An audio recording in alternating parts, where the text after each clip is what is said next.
Bennington has remained true to being an experiment in higher ed, one that asks questions about what should education be? What should a liberal arts education be? How does it prepare students for the world they're entering into? The college was founded in the 30s on this idea of very much around, kind of putting student agency at the center, a lack of kind of fixed trajectories, like kind of set pathways through majors, so a kind of very open curriculum and ways for students to move fluidly through the curriculum, thereby enacting that agency to ask questions and study the things that help them answer those questions. The structure through which this lives is called the plan process here, and instead of a major, each student puts together what we call a plan that's fueled by the questions that they're interested in.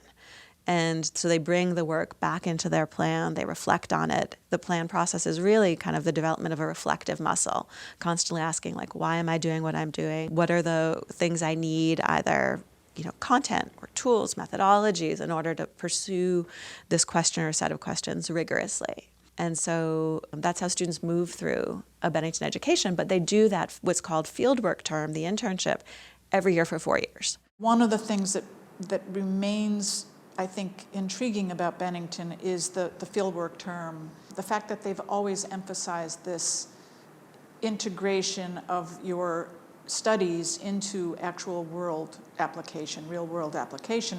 That work integration really does help prepare students for what comes next. And it helps them also find careers that are satisfying for them, helps them know what they want to do next, what they need to do to get there.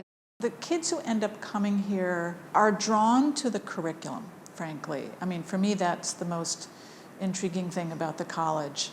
The kinds of classes that the faculty design are really pretty extraordinary, and they remain relevant, and I think they're rigorous. Every single term, about 50% of our classes are brand new. So we are constantly asking faculty to innovate and engage with the pressing problems that they're concerned with and that the world is concerned with.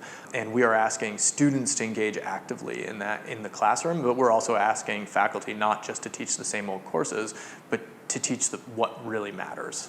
You can solve problems while you're here. You can learn about what it takes to think about a complex issue and come up with solutions and make real impact in your community. Those are things that our students are going to take with them well beyond Bennington and in whatever field they choose to pursue. And we think those capacities are the very kinds of things that we as a society need.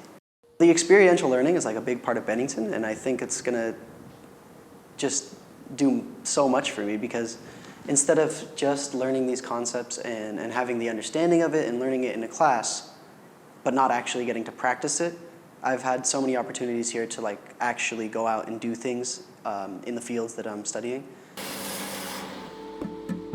Bennington has been really, from the beginning, thinking about a much more fluid relationship between learning and work through learning. And that's been really an important part of our model, and I think is one of the things, particularly in today's climate, that sets us apart in terms of our students having had not only 4 distinct work experiences, but 4 experiences where they learn how to pursue work, which is different than the work experience, right? How to prepare their resume, how to interview for a job, how to decode an office environment or a work culture. Like, what do I need to know to be successful here?